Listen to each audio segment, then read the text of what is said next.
Dans un temps où les dieux régnaient sans partage, un roi naquit, mi-homme, mi-dieu. Gilgamesh, le guerrier fou, l'être maudit par sa soif insatiable de pouvoir. Il osa défier la mort elle-même. Mais à quel prix?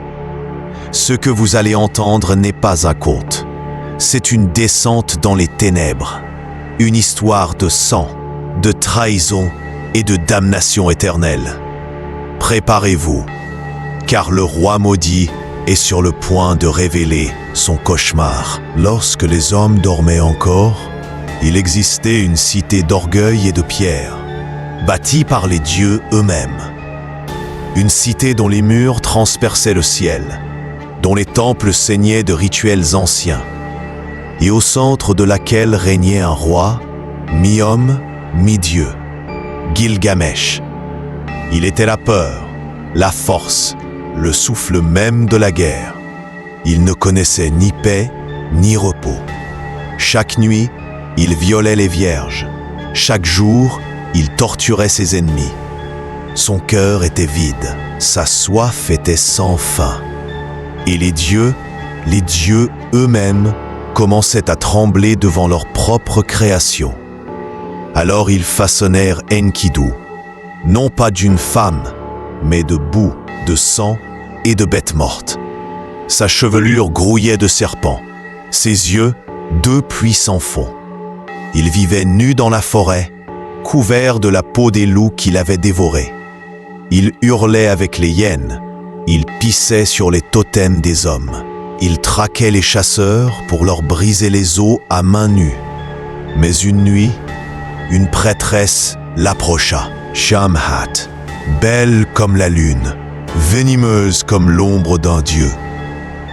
Elle le séduisit, l'enchaîna par le plaisir et fit de lui un être à demi humain.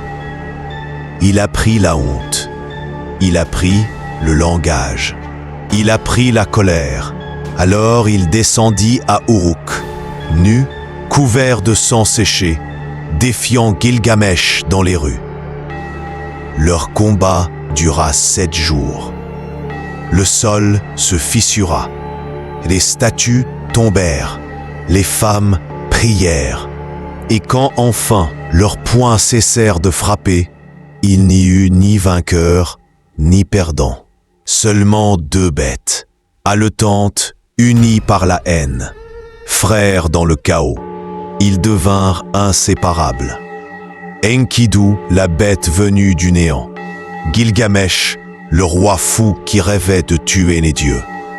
Ensemble, ils décidèrent de défier la mort elle-même, de s'enfoncer dans la forêt des cèdres, où reposait Umbaba, gardien maudit, protecteur des secrets interdits.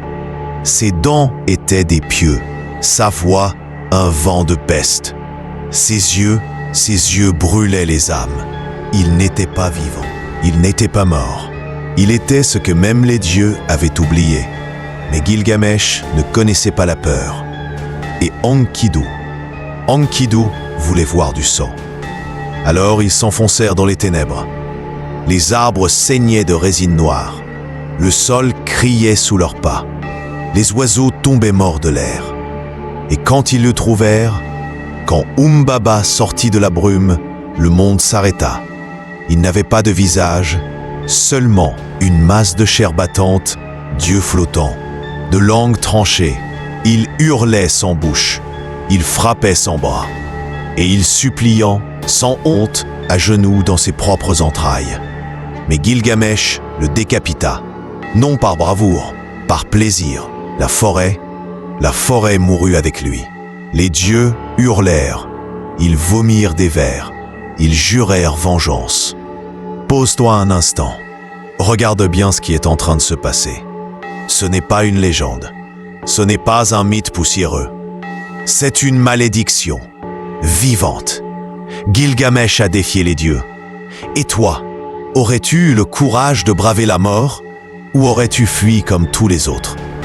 Si tu veux connaître le prix réel de l'immortalité, abonne-toi maintenant et continue de regarder si tu l'oses. C'est alors qu'Ishtar, déesse de la luxure et du sang, descendit du ciel. Elle offrit son lit à Gilgamesh, son sexe pour trône. Mais le roi refusa. Il connaissait sa fureur. Elle, qui avait transformé ses anciens amants en statues, en bêtes, en cendres. Elle le maudit. Elle libéra le taureau céleste, une abomination d'étoiles mortes et de boyaux cosmiques. Il piétina les hommes. Il éventra les temples. Il sema la famine en un souffle. Mais Gilgamesh et Enkidu le tuèrent. Les dieux, cette fois, ne pardonnèrent pas. Ils marquèrent Enkidu. Une fièvre noire le dévora de l'intérieur. Il délira, vomit des araignées, hurla des malédictions à la lune.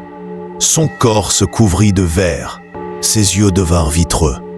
Et Gilgamesh ne put que le regarder mourir, impuissant, fracturé.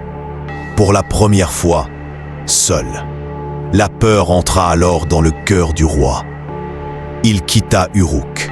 Il traversa les déserts, les montagnes, les mers de cendres. Il chercha l'immortalité. Il voulait défier le destin, violer la mort, vaincre l'oubli. Son voyage le mena jusqu'à la montagne des jumeaux, où le soleil ne se lève jamais. Là, il affronta des lions de feu, des goules sans peau, des esprits hurlants dans les vents. Chaque pas lui coûtait un souvenir, chaque souffle, un lambeau de sa raison. Finalement, il trouva Utanapishti, l'homme qui avait survécu au déluge, l'homme qui avait vu les dieux pleurer. Il était vieux, vide, il parlait avec une voix pleine de poussière. Il raconta le secret.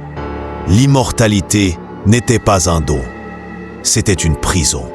Ceux qui ne meurent pas deviennent fous. Ils oublient, ils pourrissent, ils regardent le monde mourir 1000 fois sans jamais pouvoir fermer les yeux. Gilgamesh pleura, il supplia, mais il ne reçut qu'un espoir fragile, une plante, une racine d'ombre cachée dans les abysses, capable de redonner la jeunesse. Alors le roi descendit dans les eaux noires, il l'arracha, il la tint contre son cœur. Il sentit la vie renaître dans ses veines, mais alors qu'il dormait, un serpent la dévora. Et il ne lui resta rien, rien que la terre, le sang séché et la douleur. Il retourna à Uruk, un roi sans gloire, un homme brisé. Il marcha sur les murs de la cité qu'il avait construite. Il observa les pierres, les ruines, les tombes, et il comprit.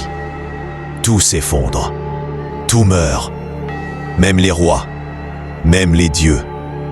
Il grava son histoire dans la roche, non pour être adoré, mais pour être averti. Et c'est cette histoire que tu viens d'entendre. Une histoire de fureur, de chair et de damnation. Et si tu crois que le cauchemar est fini, détrompe-toi. Le véritable enfer commence maintenant.